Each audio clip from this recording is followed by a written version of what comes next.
नमस्कार।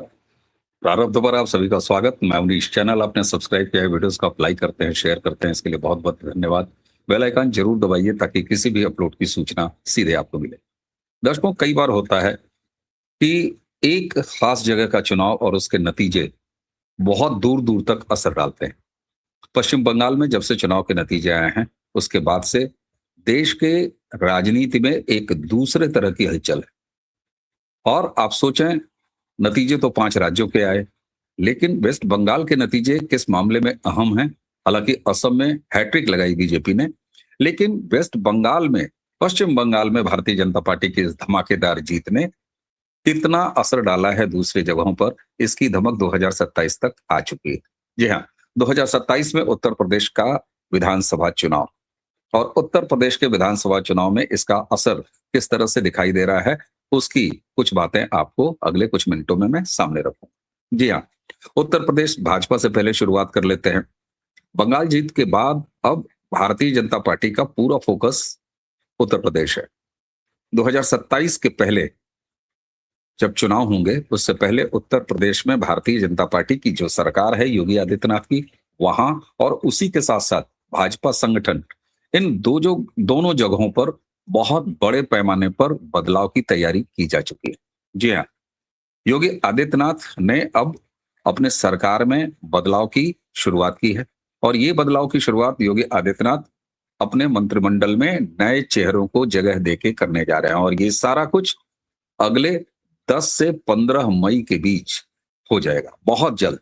सबसे पहले सरकार में बदलाव होगा। सरकार में बदलाव के बाद केंद्रीय नेतृत्व के साथ जितना भी अब तक मंथन हुआ है योगी आदित्यनाथ का, उस मंथन के बाद सरकार में नए चेहरों को जगह दी जाएगी।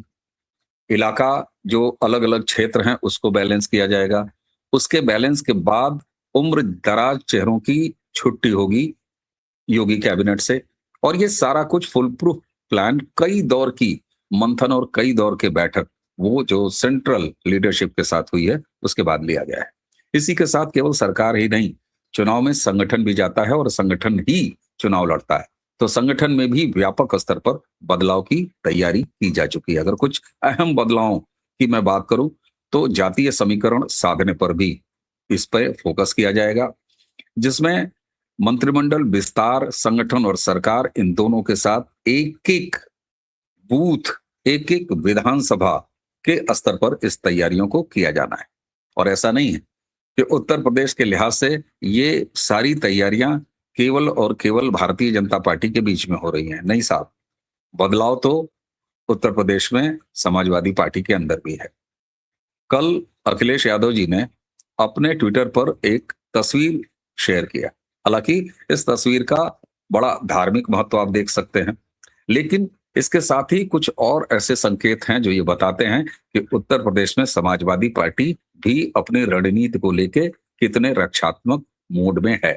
जी हाँ, कहने को ये बड़ा मंगल था। बड़े मंगल के अवसर पर अखिलेश जी ने हनुमान जी का ये चित्र डाला, लेकिन जरा इस चौपाई जो ऊपर उन्होंने लाइनें लिखी हैं, सब सुख लहूं तुम्हारी सरना, तुम रक्षक काहू को डरना, संकट ते हनुमान छुड़ावे, मन क्रम वचन ध्यान जो लावे, ये भय को दिखाता है, ये श्रद्धा दिखाता होगा अखिलेश जी का। लेकिन ये राजनैतिक व्यक्ति जो कि अखिलेश जी सनातन का कितना सम्मान करते हैं, हिंदू धर्म का कितना सम्मान करते हैं, उनकी लेगेसी जो मुलायम सिंह से चली आ रही है, वहां श्री राम के सेवकों, कार सेवकों के साथ क्या क्या हुआ, ऐसे में कल अचानक बंगाल चुनाव के बाद, नतीजों के बाद, ये तस्वीर और इसके साथ लिखी गई लाइनें कुछ कहती हैं। और सिर्फ इतना ही नहीं कि ये लाइनें कहती हैं और मैं आपसे बता रहा हूं, जय नहीं साहब, कल ही एक खबर और आती है कि वो आईपैक, जिसने तमिलनाडु में चुनाव मैनेजमेंट का काम स्टालिन के लिए संभाला, वो आईपैक जिसने ममता बनर्जी के लिए वेस्ट बंगाल में चुनाव का काम संभाला, उसके साथ अपना किया गया जो समझौता था या डील थी, उसको अखिलेश यादव ने कैंसिल कर दिया है। हालांकि अखिलेश यादव की तरफ से या समाजवादी पार्टी की तरफ से कहा यह जा रहा है कि साहब चूंकि उनके खिलाफ तमाम जांचें चल रही हैं, वो संदेह के दायरे में हैं, इसलिए ऐसा किया गया है। लेकिन नहीं, जिस तरीके से आईपैक के सारे वो प्लान न सिर्फ तमिलनाडु में ध्वस्त हुए, बल्कि वेस्ट बंगाल में जिस तरीके से ध्वस्त हुए ममता बनर्जी सामने रिजल्ट के तौर पर दिखाई दे रही हैं। तो अखिलेश यादव कहीं से भी अब नहीं चाहते कि एक पीटी पिटाई स्ट्रेटेजी को वो उत्तर प्रदेश में ढोएं। उत्तर प्रदेश में किस तरीके से वेस्ट बंगाल का असर आएगा, ये अखिलेश यादव बहुत बेहतर जानते हैं। कारण ये कि 2017 में जब उत्तर प्रदेश में बदलाव हुआ था, उस समय योगी आदित्यनाथ मुख्यमंत्री के चेहरे के रूप में नहीं थे। लेकिन हाँ, जब केंद्रीय नेतृत्व भाजपा के, उसने जब योगी आदित्यनाथ का चुनाव मुख्यमंत्री के रूप में किया और 5 साल के बाद, 5 साल काम करने के बाद, परफॉर्म करने के बाद, डिलीवर करने के बाद योगी आदित्यनाथ 2022 के विधानसभा चुनाव में गए, तो कहने वाले ये कह सकते हैं कि साहब उनकी संख्या घटी। लेकिन 5 साल के बाद एक बार फिर सरकार बनाने में कामयाब रहते हैं। ये 32 साल का पुराना रिकॉर्ड उत्तर प्रदेश में योगी आदित्यनाथ ने तोड़ा था। जब कोई सरकार 5 साल बिताए और उसके बाद फिर अगले 5 साल के लिए जीत के आए। अखिलेश यादव के लिए मुश्किलें तभी से खड़ी हुई। और उसके बाद जिस तरीके से योगी आदित्यनाथ ने न सिर्फ लॉ एंड ऑर्डर, विकास और बाकी सारे काम किए, उसी के साथ साथ मुस्लिम तुष्टीकरण की राजनीति को ध्वस्त किया उत्तर प्रदेश में। और न सिर्फ ध्वस्त किया, बल्कि उसको फिजिकल तौर पर, वैचारिक रूप से, पॉलिटिकली तो ध्वस्त किया ही। मुस्लिम वोट बैंक जिसके नाम पर खेला जा होता था, उसको तो न्यूट्रलाइज किया ही किया, बल्कि तमाम माफियाओं को बुलडोजर से नेस्तनाबूद किया। तमाम अवैध एक्टिविटीज को, चाहे वो मदरसों की एक्टिविटीज हो, चाहे इस तरह के तमाम चीजें, उस ताने बाने को ध्वस्त किया, उस पूरे गिरोह को ध्वस्त किया। और ऐसा नहीं है कि वो सिलसिला रुक गया, कुछ दिन चला रुक गया, वो लगातार सतत जारी है। योगी आदित्यनाथ जब उत्तर प्रदेश में ये कहते हैं कि गजवाए हिंद का सपना देखोगे तो जहन्नुम का टिकट रसीद कराया जाएगा, यही वेस्ट बंगाल की जनता ने इसे स्वीकारा है। वेस्ट बंगाल एक प्रयोगशाला है कि अब भारत में जो हिंदू हित की बात करेगा, जो सनातन हित की बात करेगा, वही सत्ता के लायक समझा जाएगा। ये वेस्ट बंगाल ने पूरे भारत को एक ऐसे मोड़ पर संदेश दिया है, जब योगी आदित्यनाथ जैसे एक ऐसे क्षत्रप जो 25 करोड़ आबादी का रिप्रेजेंटेशन करते हैं भारत में लोकतांत्रिक तरीके से, तो वो कहते हैं बटोगे तो कटोगे।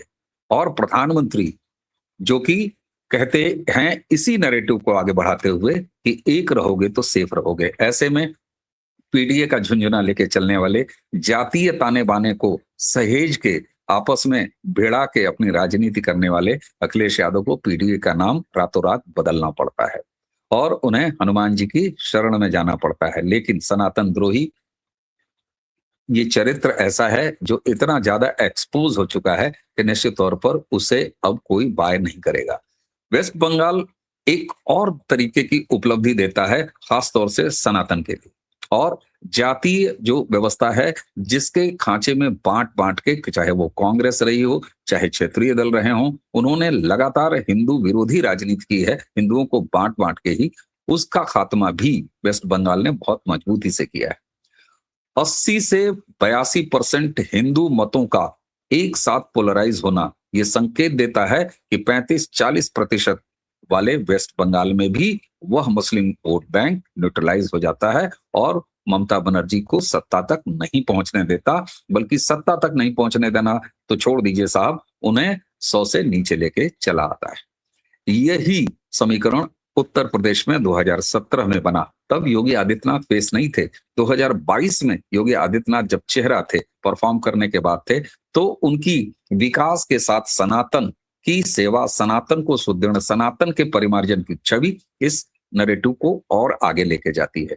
और इस बीच में तमाम वो नकारात्मक चीजें जिनमें सुप्रीम कोर्ट ने रोक भी लगाई, जी हाँ, मैं यूजीसी की बात कर रहा हूं, इस तरह की चीजों के आसपास जो एक कुचक्र रचा जा रहा है, खासतौर से 2027, जिसमें नाम तो लिया जाता है मोदी जी तुम्हारी खैर नहीं, लेकिन योगी जी तुमसे बैर नहीं। लेकिन आप सोचिए, उत्तर प्रदेश को ही समाजवादी पार्टी, चाहे कांग्रेस हो, चाहे और विपक्षी दल हो, वो सारे ये प्रयोगशाला बनाने का प्रयास कर रहे हैं। जिस तरीके से यूजीसी, जिस पर सुप्रीम कोर्ट ने उस गाइडलाइंस पर रोक भी लगा दी, उसके बाद भी चाहे वो सोशल मीडिया में कुछ पेड लोग हों, कुछ ऐसे नकारात्मक लोग हों जो लगातार उस मुद्दे को जिलाने का प्रयास कर रहे हैं, वेस्ट बंगाल ने इन सारी चीजों को ध्वस्त किया है। मैं ये नहीं कह रहा कि वेस्ट बंगाल में यूजीसी का मुद्दा चला ही नहीं, नहीं चला, वो सच बात है।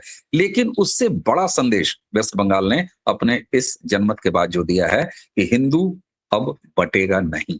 80 से 82% हिंदू एकीकरण हुआ है, जिसे खुद शुभेंदु अधिकारी ने कहा। शुभेंदु अधिकारी खुद खुद खुल के कह रहे हैं कि साहब देखो, भवानीपुर में हमें एक भी मुसलमान ने वोट नहीं दिया, हमें नंदीग्राम में एक भी मुसलमान ने वोट नहीं दिया, और वो ये भी कह रहे हैं कि साहब सबका साथ सबका विकास यहां नहीं चलेगा। हम बंगाल में उनकी राजनीति करेंगे जिन्होंने हमारा साथ दिया है, जो इतने समय तक 50 से अधिक वर्ष, इसमें 34 साल लेफ्ट के, 15 साल ममता बनर्जी के, इन दोनों को अगर जोड़ लीजिए तो 50 से ज्यादा सालों से हिंदू वहां प्रताड़ित था और उसने क्रांति की है। इसलिए वेस्ट बंगाल न सिर्फ उत्तर प्रदेश बल्कि शेष भारत के लिए एक ऐसा संदेश देके गया है जिसे लंबे समय तक राजनीति अब उसी आधार पर की जाने की जरूरत महसूस होगी सभी को। लेकिन ऐसा नहीं है कि उत्तर प्रदेश में समाजवादी पार्टी सनातन की राजनीति कर सकेगी। क्यों? क्योंकि आपके कर्म ऐसे हैं जिनका विवेचन यहाँ की जनता करती है। कारसेवकों की हत्याएं हों, उन्हें गोली मारना हो, और मुसलमानों का मोराल नीचे है, उसे ऊपर करने के लिए 16 तो क्या 50 हिंदू सैकड़ों हिंदुओं को गोली मरवा सकता था। ये स्वर्गीय मुलायम सिंह यादव ने कहा था। ये उत्तर प्रदेश भूलता नहीं। जिन्हें भी ये लगता हो समाजवादी पार्टी और विपक्ष को, जो 2024 के लोकसभा चुनाव में एक बढ़त हासिल हुई, वह विधानसभा में रिफ्लेक्ट करेगी।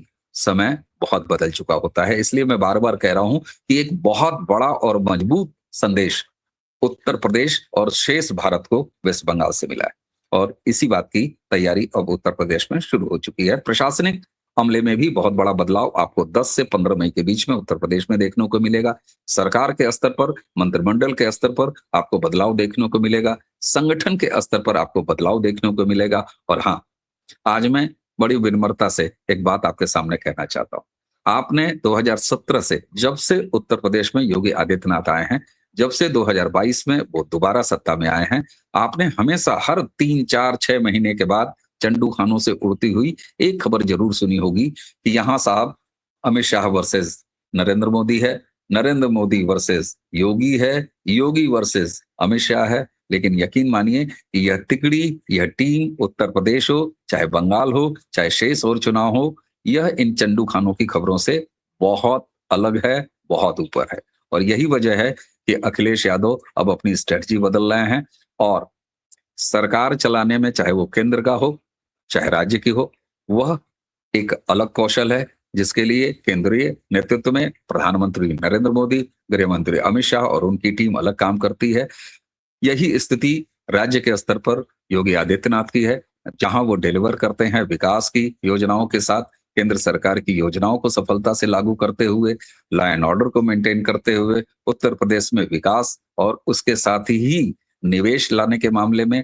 लेकिन आप इस तस्वीर में जो बैकग्राउंड में देख रहे हैं, जब चुनाव की बात आती है, जब राजनीति करने की बात आती है, तो ये एक टीम के तौर पर काम करते हैं। और यही सफलता आपने देखा भारतीय जनता पार्टी की वेस्ट बंगाल में किस तरीके से, चाहे वो मध्य प्रदेश के विधायक हों, चाहे छत्तीसगढ़ के विधायक हों, चाहे राजस्थान के विधायक हों। मैं अभी कार्यकर्ताओं की तो बात ही नहीं कर रहा, मैं विधायक और सांसदों की बात कर रहा हूं, यहां तक कि प्रदेश की सरकारों के तमाम मंत्रियों की बात कर रहा हूं, मुख्यमंत्रियों की बात कर रहा हूं।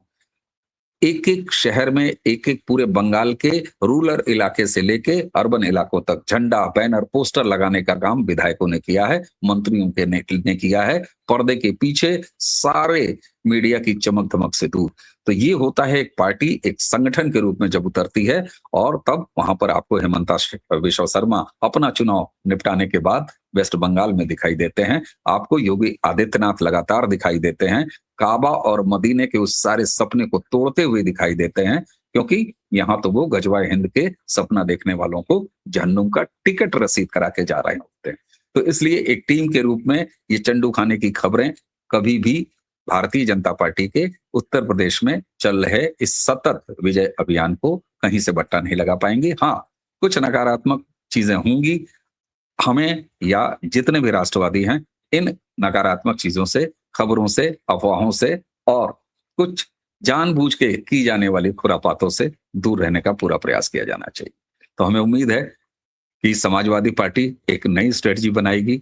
अब चुनाव लड़ना उनका अधिकार है और अच्छा है, लोकतंत्र के इस महापर्व में उन्हें भी आना चाहिए, लेकिन सकारात्मक रूप से आना चाहिए। हाँ, ममता बनर्जी को जिस तरीके से राहुल गांधी ने वेस्ट बंगाल में निपटाने में मदद की है, अब अखिलेश यादव जी को सावधान हो जाना चाहिए कांग्रेस से और खुद राहुल गांधी से। और इससे पहले, ममता बनर्जी से पहले, जिस तरीके से राहुल गांधी ने बिहार के चुनाव में तेजस्वी यादव का काम लगाया, उससे अब शेष विपक्ष को जरूर चौकन्ना हो जाना चाहिए राहुल गांधी और कांग्रेस को लेकर। आज ममता बनर्जी हारने के बाद सोनिया गांधी, तेजस्वी, अखिलेश यादव और तमाम लोगों को पुकार तो जरूर रही हैं, लेकिन आप सोचिए, कल को अगर ममता बनर्जी केंद्र की राजनीति की तरफ बढ़ती हैं तो फिर राहुल गांधी का क्या होगा? क्या कांग्रेस कभी ऐसा चाहेगी? और कांग्रेस अगर रिवाइव होना चाहती है तो उसे क्षेत्रीय दलों को समाप्त करने की कीमत पर ही अपने रिवाइवल को देखना होगा। इसलिए क्षेत्रीय दलों को, सपा को, बसपा को, चाहे तृणमूल को या आरजेडी को, ऐसे तमाम क्षेत्रीय दल जो हैं, उन्हें भाजपा से डरने की जरूरत नहीं है। डर उन्हें दरअसल राहुल गांधी और कांग्रेस से लगनी चाहिए। तो अखिलेश यादव जी, आपको उत्तर प्रदेश 2027 के चुनाव की रणनीति मुबारक हो। यहाँ उत्तर प्रदेश में सरकार के स्तर पर भारतीय जनता पार्टी, संगठन के स्तर पर भारतीय जनता पार्टी एक बड़े ओवरहालिंग की तैयारी में है। उम्मीद की जाती है कि जो मेरे सूत्र मुझे बता रहे हैं 10 से 15 तारीख के बीच में ये सारा बदलाव हो जाएगा, आपको देखने को मिलेगा। तब एक बार फिर हम आपसे बात करेंगे। अगर आपको लगता हो कि आज का ये वीडियो आपके लिए कुछ सार्थक बात कह रहा है तो इसे जरूर आगे बढ़ाइएगा। चैनल को सब्सक्राइब करके जिस तरह आप स्नेह दे रहे हैं इसके लिए बहुत बहुत धन्यवाद। वीडियोस को लाइक जरूर करते रहिए ताकि इसका प्रसार ज्यादा से ज्यादा हो। बेल आइकन दबाएंगे तो सबसे पहले किसी भी अपलोड की सूचना सीधे आपको मिलेगी। इसी के साथ आज की ये चर्चा यहीं समाप्त करते हैं। मुझे यानी अवनीश को आज्ञा दीजिए, और आज्ञा देने से पहले रात के 9 बजे लाइव में, बड़ा महत्वपूर्ण लाइव है, एक बड़ा पैनल है और मैं उस पैनल में नहीं रहूंगा। आप सबके प्रिय व्यालोक जी मॉडरेट करेंगे अपने अन्य अतिथियों के साथ, तो उसे जरूर देखिएगा। बंगाल पर एक बड़ी चर्चा आपके सामने होगी ठीक रात 9 बजे। तो मुझे दीजिए आज्ञा। नमस्कार, प्रणाम, जय जय श्री राम।